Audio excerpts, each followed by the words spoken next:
us the investigation that they are doing. We don't know the specifics of what they're doing because they can't tell us that. But we do know that they have talked to her and they're moving forward. They have the resources that are on the ground, including the agents and folks from D.C., as well as the local folks from the Eastern District of Missouri, participating in that investigation. Lastly, I want to thank everyone.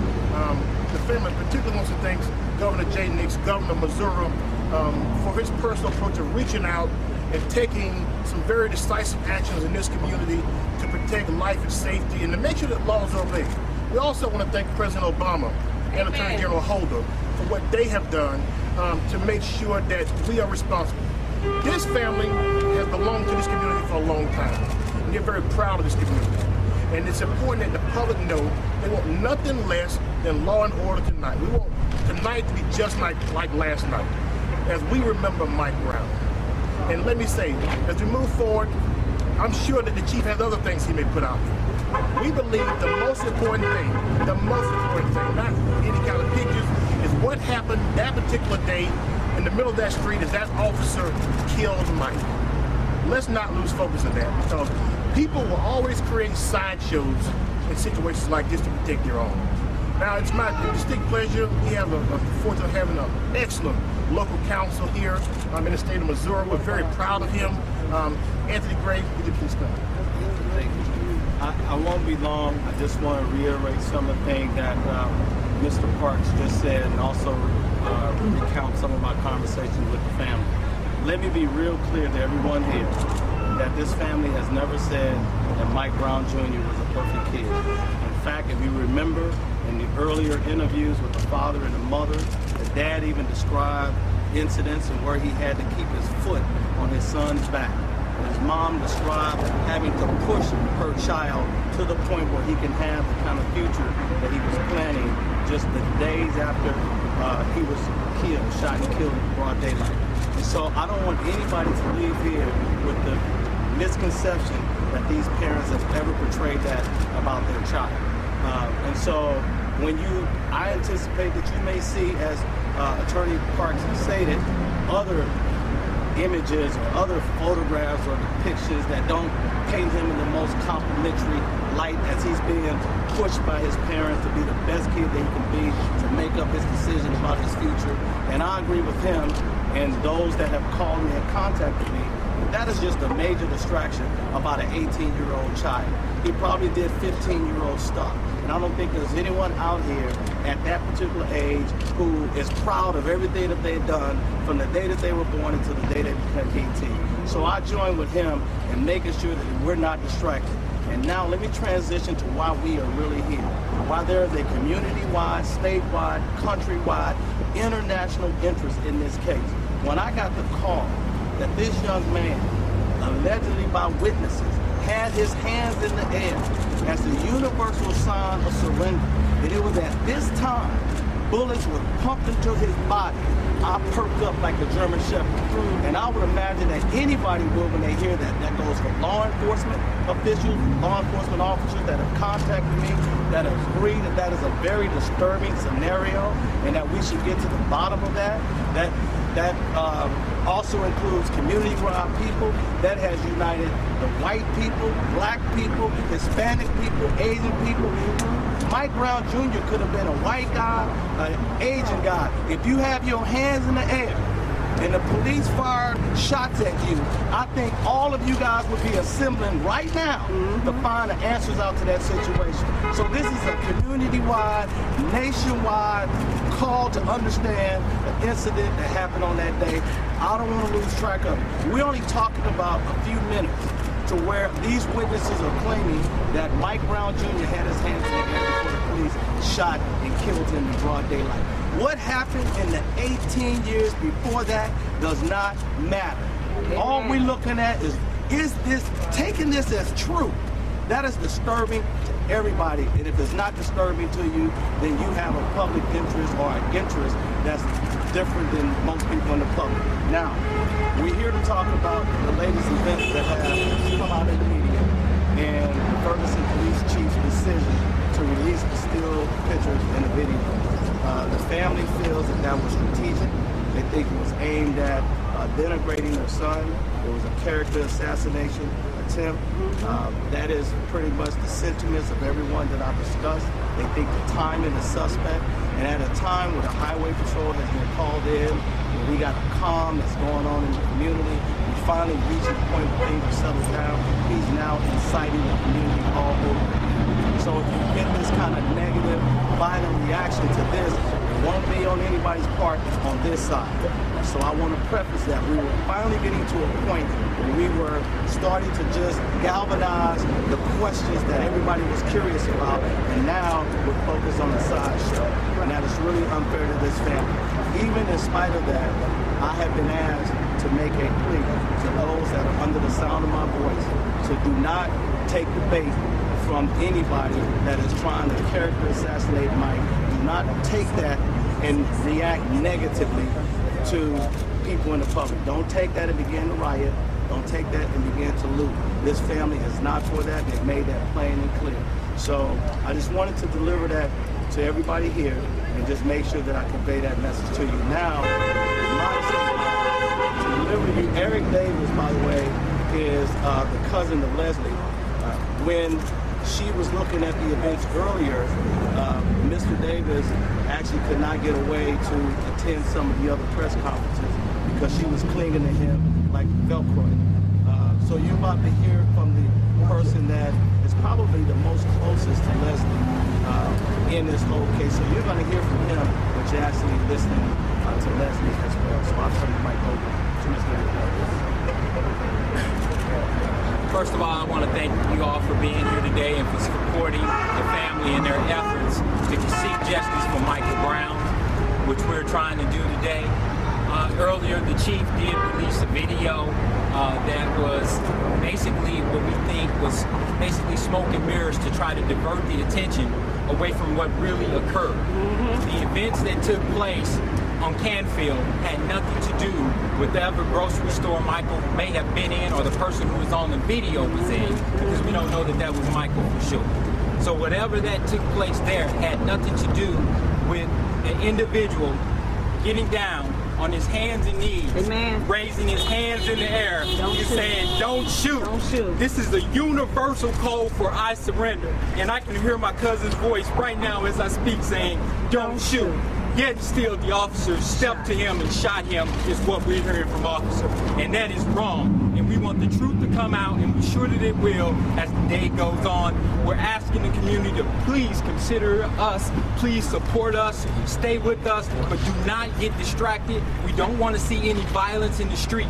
Please continue to peacefully protest. Thank you. Thank you for your support. Thank you.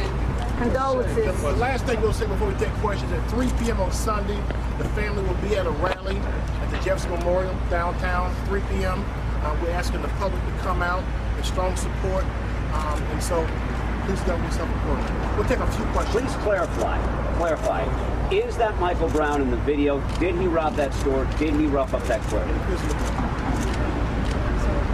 I wouldn't say he robbed it, but I think if you look at the video, I think you get a better picture. I think what you have to think about is for some reason the chief decided to release those pictures, right?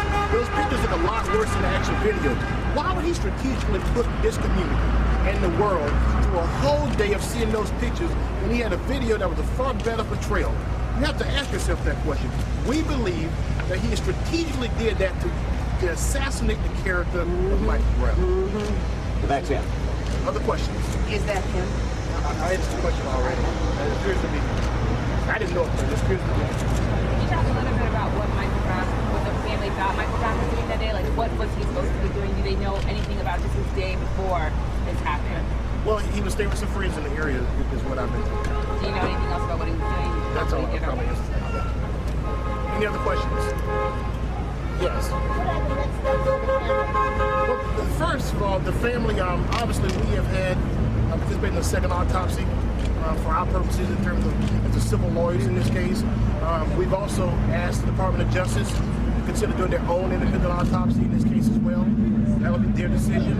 And then after that takes place, obviously the family has to honor and remember Michael in their own way, and they will do that after the federal Department of Justice is done whatever they choose. the family know about the presser? Did you know that he was going to be coming? Like, did you have any heads up? This here? Yeah, Well, that's a good question. Let me say this here. As we talked with Michael's mother today, and then she saw what had happened, what the chief had done, right? She was very distraught about it. And as we talked with her, she said, why would he do that? And why, after the great night last night? And so she thought it was very important before tonight that everyone here knows that she is okay with what the investigation is, and that she wanted people to remain calm. That's very important. So that's why she looked to this man and looked to her significant other and said, you know what? Y'all doing this is her significant other, his mother. And he said, I want y'all to go down there, and it's important that people know that we want them to stay calm, that justice is moving now in the right direction. So that she wanted that message. I mean, we didn't really want to do this, but we thought it's very important that we shouldn't put people in harm's way like we believe others have done by being very careless in how they conducted themselves in their official capacities. But did the police tell the Brown family, did they share the name of the Brown family, Darren Wilson, before they told everybody else? Did they tell them anything before they spoke to them? No. From the autopsy, how many times? I want to explain. Sir, did you say you had conducted this surgery? Oh, yes. It's completed. It's completed. Well, it's done, and we'll talk about that later. We're not answering any questions about the second autopsy. We will at the time we did. Sir, would you mind, could you put this in perspective for the rest of the country? Why they should care about what's going on here in their community? Well, I think they should care because, like I stated before, when you have witness accounts saying that an officer, a sworn officer to uphold the law, shot an unarmed person with their hands up as a universal sign of surrender, that is so deeply disturbing that it should rivet around the globe. And let me tell you what I think about when I see this. You have some of the most hardened criminals that are in jail right now, that when they gave this sign, they were taken into custody peacefully. I think about Saddam Hussein. I think about Charles Manson. When those guys did this, they've done way more stuff than being alleged to take a cigarillos from a 7-Eleven. They did far more worse crimes than that. But when they did this, they were then taken into custody peacefully. And all we saying is that when a person does this, as Mr. Davis described, on his knees, and then he's shot and killed immediately after doing that, that is just not a community concern. That's not a St. Louis thing. That is a nationwide problem in interest. And all they want to know, the world is just curious. Right. Why did you do that? Right.